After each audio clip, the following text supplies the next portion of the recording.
Assalomu alaykum qadrli hamshaharlar. Mana bugun Buxoro viloyatining Peshku tumanidan Nurol akamiz o'zini nihoyat orzulariga, niyatlariga yetib John Deere 6220M traktorlarini xarid qildilar. Hozir aka bilan tanishamiz. Assalomu alaykum. Assalomu alaykum. Nurol aka, yaxshimisiz aka? Zo'rmisiz? Mazangiz yaxshimi aka? Xudoga shukr. Rahmat, o'zingiz yaxshimisiz? Shukr aka. Aka, John Deere sotib olish niyati qachon paydo bo'ldi aka? Biz shu John Deere sotib olish niyatimiz bir yildan beri bo'ldi. Allohga shukr, Xudoga ming qatla shukr. Mana leasing kompaniyasi, yana John Deere kompaniyasi bilan birgalikda kelishgan holda mana John Deere traktorini oldik.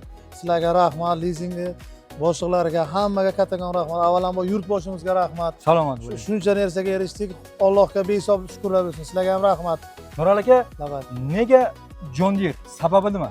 John Deere olishimizdan sabab biza shu John Deere'ga qiziqishimiz bor edi. Bu zo'r texnika, kuchli texnika 220 buni ishlashlari, tartiblarini hammasini ko'rganmiz, qiynalmasdan hammasi zo'r. Shuning uchun shu narsaga biz ham erishamiz deb harakat qilib yurgandik. Xudoga ming qatla shukr, Xudodan so'radik. Mana sizlar tufayli John Deere traktoriga erishdik. Rahmat sizlarga. Salomat bo'ling. Nurol akajon, sizga kattakon rahmat aka. Mana shu traktor yaxshi kunlaringizda xizmat qilsin. G'alla, paxta, sentrlar olish sizga yordamchi bo'lib, sentrlar oshirishda ko'makchi bo'lishini tilakdoshimiz aka. Sog' bo'ling, salomat bo'ling aka. Yaxshi kunlarda ko'rishamiz aka. Xo'p, rahmat. Sog' bo'ling aka. Rahmat sizga. Rahmat sizga.